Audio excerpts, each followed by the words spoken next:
क्योंकि जब हमारी सरकार बनी 24 में तो इनको लगा अरे मोदी जी तो कभी गठबंधन सरकार चलाई नहीं है, ये 2-4-6 महीने में गिर जाएगी। और वो वैसे 8 बाट जोते रहे। आखिर में जब सरकार नहीं गिरी और 1 साल हो गया और लगा गठबंधन तो बहुत मजबूती से चल रहा है, वक्त बोर्ड पर भी वो गठबंधन साथ में है, अब छटपटाहट शुरू हुई तो जैसे वो बिगड़ैल बच्चे होते हैं ना कि अगर मैं मैच नहीं जीता तो फिर मैं विकेट उठा के भाग जाऊंगा और मैं कहूंगा कि नहीं तो मैच ही गलत था, मैं अपनी हार स्वीकार नहीं कर सकता। 70 साल तक चुनाव जीता था, भाजपा को कभी एंटी नेशनल नहीं कहा, वाजपेयी को कभी एंटी नेशनल नहीं कहा, और यहां 10 साल से आए हैं Sonia Gandhi Chinese agent, Rahul Gandhi Chinese agent, Vivek Srivastava Chinese agent, secret MOU, देश टूटने जा रहा है, चाइना घुसने जा रहा है, व्हाट नॉनसेंस। तो ये 3 बिगड़े दिल शहजादे घूम रहे हैं, राहुल जी, तेजस्वी जी और अखिलेश जी, जो अपने माता पिता के लिए प्रॉब्लम चाइल्ड रहे हैं, वो अलग बात है। इनको लगता था ये तो मेरी पपौती है, जब चाहेंगे जाके बैठ जाएंगे, मगर क्या बताएं बीच में आ गया एक चाय वाला, और चाय वाले ने इनकी उम्मीदों पर ऐसा पानी फेरा है कि आज जो आपके स्क्रीन पे दिख रहा है ना मिशी, इसका भारत के लोकतंत्र और चुनाव से कोई लेना देना नहीं है। यह कांग्रेस की छटपटाहट है। कांग्रेस वैसे छटपटा रही है सत्ता के बिना जैसे जल के बिना। जय श्री राम दोस्तों आज हम डिबेट के अंदर देखने वाले हैं कैसे सुधांशु त्रिपाठी ने विपक्ष से जो जितने भी जो नेता है सभी को अच्छी तरीके से धो रही है, और ऐसे धोया मतलब पूछो ही मत। डिबेट के अंदर बहुत शानदार डिबेट हुई है, तो डिबेट बहुत मज़ेदार हुई है दोस्तों। मैं चाहता हूँ आप सब डिबेट लास्ट तक जरूर देखते रहना।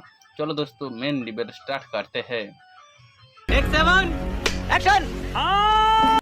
आज समस्या क्या है? सिंपल सी बात है कि एक एसआईआर के अगेंस्ट में ये लोग इसलिए खड़े हैं क्योंकि इनको ये लगता है, इसमें एक जानते हैं सबसे बड़ा दोष किसका है? चंद्रबाबू नायडू जी का और नीतीश कुमार जी का। क्योंकि जब हमारी सरकार बनी 24 में तो इनको लगा अरे मोदी जी तो कभी गठबंधन सरकार चलाए नहीं है, ये 2-4-6 महीने में गिर जाएगी। और वो वैसे 8 बाट जोते रहे। आखिर में जब सरकार नहीं गिरी और 1 साल हो गया और लगा गठबंधन तो बहुत मजबूती से चल रहा है, वक्त बोर्ड पर भी वो गठबंधन साथ में है, अब छटपटाहट शुरू हुई तो जैसे वो बिगड़ैल बच्चे होते हैं ना कि अगर मैं मैच नहीं जीता तो फिर मैं विकेट उठा के भाग जाऊंगा और मैं कहूंगा कि नहीं तो मैच ही गलत था, मैं अपनी हार स्वीकार नहीं कर सकता। या दूसरी मानसिकता क्या है? एक पुराना गीत था अमीश जी, होंगे राजे राजकुंवर हम बिगड़े दिल शहजादे, सिंहासन पर हम जा बैठे जब जब करे इरादे। तो ये 3 बिगड़े दिल शहजादे घूम रहे हैं, राहुल जी, तेजस्वी जी और अखिलेश जी, जो अपने माता पिता के लिए प्रॉब्लम चाइल्ड रहे हैं, वो अलग बात है। इनको लगता था ये तो मेरी पपौती है, जब चाहेंगे जाके बैठ जाएंगे, मगर क्या बताएं बीच में आ गया एक चाय वाला, और चाय वाले ने इनकी उम्मीदों पर ऐसा पानी फेरा है कि आज जो आपके स्क्रीन पे दिख रहा है ना अमीश जी, इसका भारत के लोकतंत्र और चुनाव से कोई लेना देना नहीं है। यह कांग्रेस की छटपटाहट है। कांग्रेस वैसे छटपटा रही है सत्ता के बिना जैसे जल के बिना मछली छटपटाती है। ओके। कांग्रेस के पूरे इतिहास में, मतलब मैं एक लाइन में कह दूं, वाइसरॉय से जीरो काउंसिल से लेकर आज तक कभी कांग्रेस इतनी सत्ता के बाद 10 साल नहीं रही है। इसीलिए आप देखिए 14 के बाद उतनी छटपटाहट थी, उससे ज्यादा 19 के बाद दिखी, 19 के बाद 24 में उससे ज्यादा छटपटाहट दिख रही है। तो और कुछ नहीं है, बिगड़े दिल शहजादों की ताकत पाने की छटपटाहट के अलावा इसमें कोई भी तथ्य नहीं है।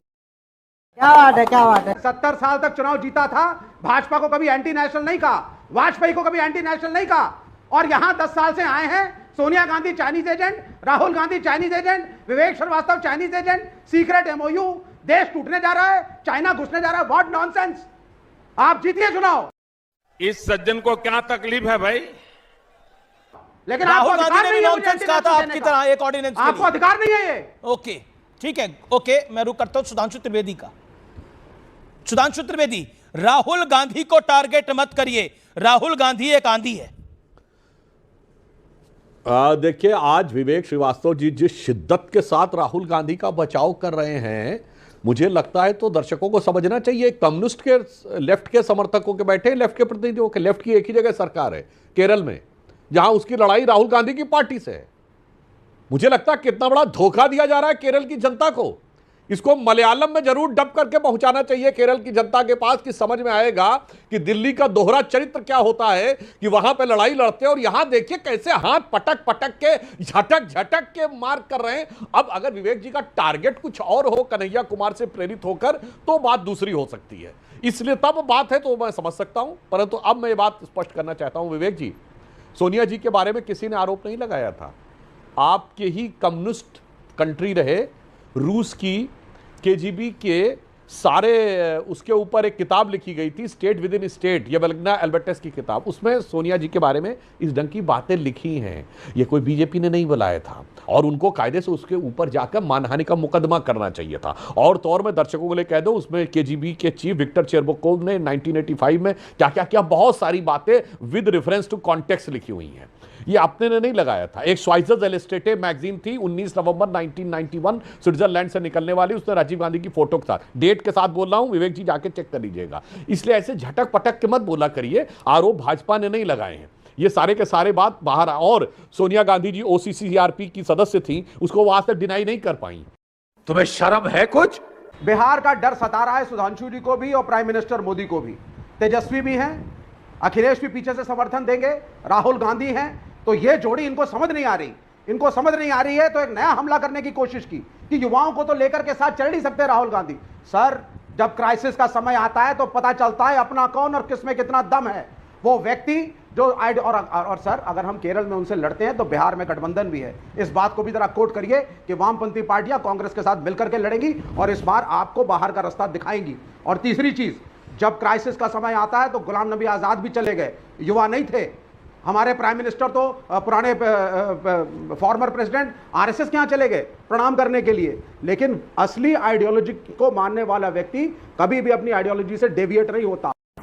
बाप को भेज, तेरे बस की बात। कितनी मासूमियत से इनकी हड़बड़ाहट में सच निकला कि हम केरल में लड़ रहे हैं तो बिहार में साथ साथ भी हैं। भाई साहब, बंगाल में भी आप लोग साथ साथ थे और एक और सज्जन आपके साथ थे, फुरफुरा शरीफ के गद्दी नशी, वो भी साथ में थे। तो आपके लिए तो वो लाइन नजर आती है कि बिहार में मोहब्बत और केरल में लड़ाई। जनता कह रही अरे मार डाला दुहाई दुहाई।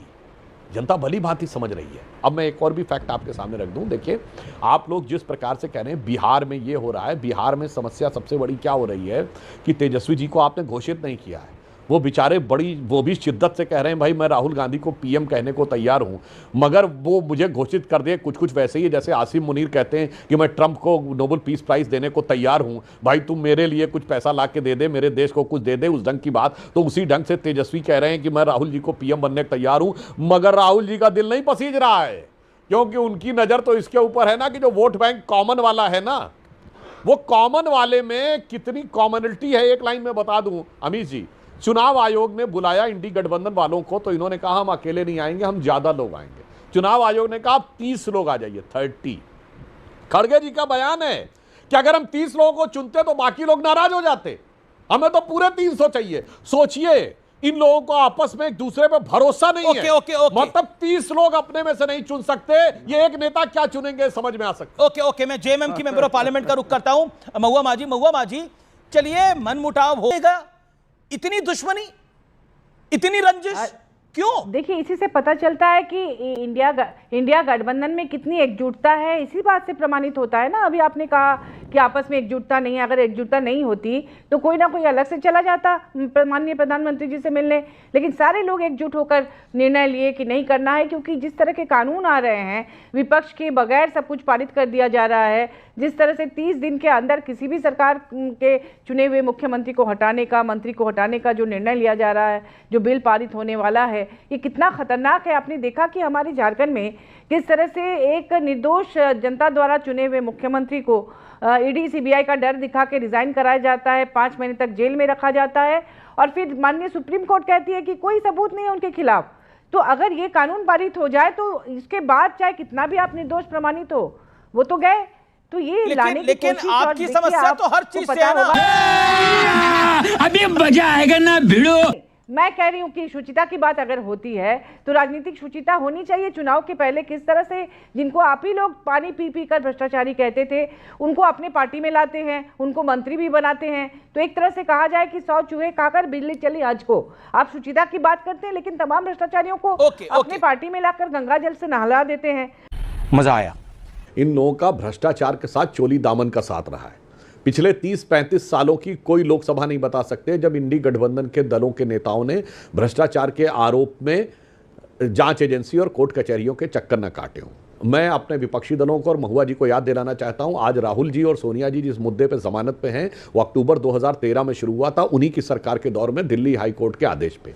और आगे मैं सारे केसेस की लिस्ट गिना रहा हूं, इसमें कोई भी उनकी सरकार ने नहीं शुरू किया, सब कोर्ट गए लोग और कोर्ट ने उनको दोषी, कोर्ट ने उनको आरोपित किया और वो जेल में गए। ये कनिमोझी इराजा जेल गए 2011 में, हमारी सरकार नहीं थी। सुरेश कालमाड़ी जेल गए 2010 में, हमारी सरकार नहीं थी। मधु कौड़ा जेल गए 2008 में, हमारी सरकार नहीं थी। महुआ जी ध्यान देख एक सुनिए, 2006 में शिबू सोरेन जेल गए, हमारी सरकार नहीं थी। करुणानिधि 2000 में जेल गए, लालू यादव 97 में जेल गए, जयललिता 96 में जेल गई, झारखंड मुक्ति मोर्चा रिश्वत कांड 94 में हुआ, राजीव गांधी जी पे 87 में लगा आरोप और 1990 में उन पे FIR हुई। भाई साहब तुम सुनिए, तब तो कोई मोदी जी का नामो निशान राजनीति में नहीं था, भारतीय जनता पार्टी सत्ता में नहीं थी, तभी तो चैलेंज करके पूछता हूं 80 के दशक से आज तक का एक बता दीजिए। ओके ओके, ये आनंद दुबे और सतीश के सिंह अभी तक एक बार भी नहीं बोले हैं। मैं एक एक करके दोनों से बुलवा लेता हूं। ओके ओके, सुधांशु जी मैं आपके पास आ रहा हूं। सुधांशु जी एक लाइन बोल दो। बोलिए सुधांशु जी, कंप्लीट योरसेल्फ, 10 सेकंड्स। देखिए, यहां पे समस्या इनका सरकार के प्रति अविश्वास नहीं है, इनका अपने लोगों पे अविश्वास नहीं है। इनके कई लोग बोल चुके हैं, दूसरा अगर सीएम की कुर्सी बैठ जाएगा तो छोड़ेगा नहीं भैया, क्या बताए, इसीलिए अपने परिवार के अलावा किसी को सीएम की कुर्सी नहीं देते हैं। हमारे यहां तो इसमें प्रावधान है कि आपको जमानत मिलेगी, वापस आ जाएंगे। हमारे यहां आडवाणी जी थे, आरोप लगा, उन्होंने कहा नहीं और कोई बात नहीं, वापस आए, यथावत रहे। अमित शाह जी ने कहा जैसे ही सम्मान मिला मैंने छोड़ दिया, वापस गृह मंत्री बने। येदियुरप्पा जी छोड़े, फिर वापस सीएम बने। इनके यहां डर है कि भैया धक्का देने। तो दोस्तों, आप लोगों ने देखा कि सुधांशु त्रिपाठी जी ने कैसे उन सब गद्दार सब जितने भी नेता है सबको अच्छी तरीके से धोया, और ऐसे धोना भी चाहिए। ये सब के सब देश विरोधी है। तो उम्मीद करता हूँ आप सबको डिबेट अच्छी लगी। अगर अच्छी लगी होगी तो चैनल को सब्सक्राइब करें, वीडियो को लाइक कमेंट शेयर करें। जय हिंद, वंदे मातरम, भारत माता की जय।